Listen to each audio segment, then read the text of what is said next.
24वें तीर्थंकर भगवान महावीर को जन्म दिया। ये बिहार वही धरा है जहां पर मां जानकी ने जन्म लेकर के साक्षात जगत जननी मां भगवती लक्ष्मी के रूप में जन्म लेकर के उत्तर प्रदेश और बिहार के संबंधों को सदैव के लिए रोटी बेटी के अटूट संबंध के साथ जोड़ने का काम किया।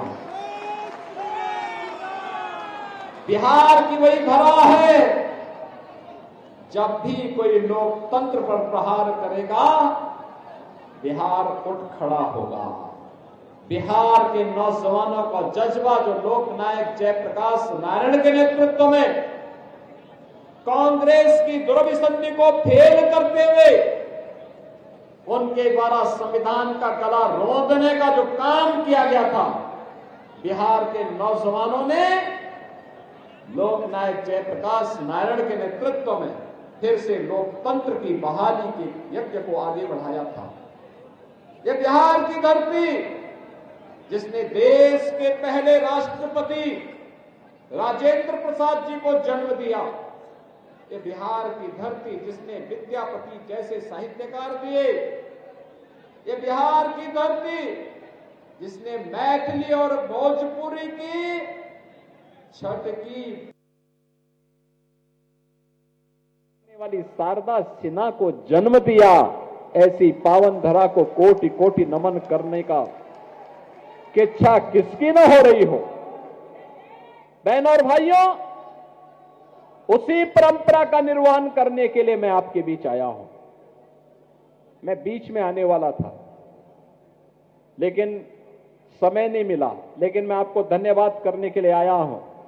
लोकसभा चुनाव में आपने भारतीय जनता पार्टी के वरिष्ठ नेता श्री रविशंकर प्रसाद जी को भारी बहुमत से विजयी बना करके जो कार्य किया है उसके प्रति आप सभी का हृदय से आभार।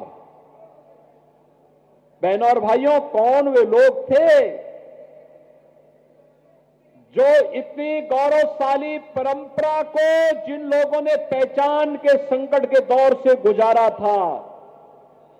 आज से 20 वर्ष पहले बिहार के सामने क्या हालात पैदा हो गए थे।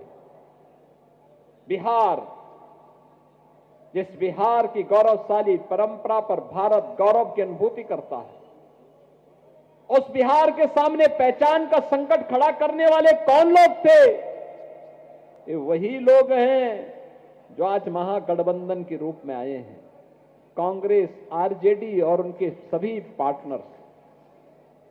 बहनों और भाइयों, ये वही लोग हैं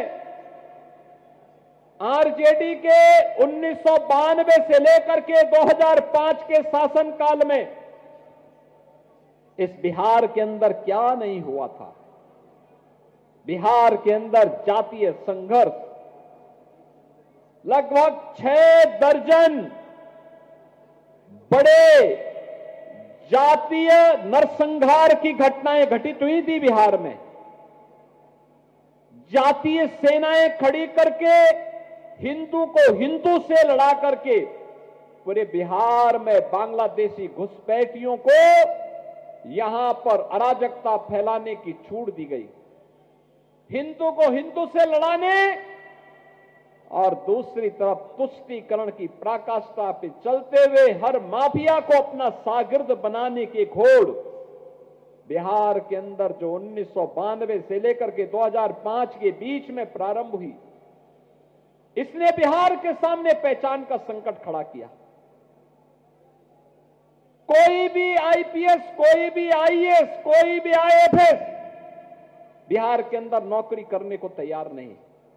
आप जब डीजीपी को मुंशी कहकर के बुलाएंगे,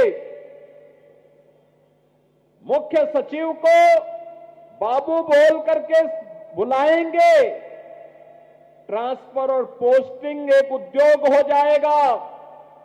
निवेशकों को अपहरण करेंगे, कोई भी नहीं आएगा। और यही बिहार के पास होता था। कैसे लूट खसोट, बेटी और व्यापारी की सुरक्षा पे कैसे सेंध लगती थी,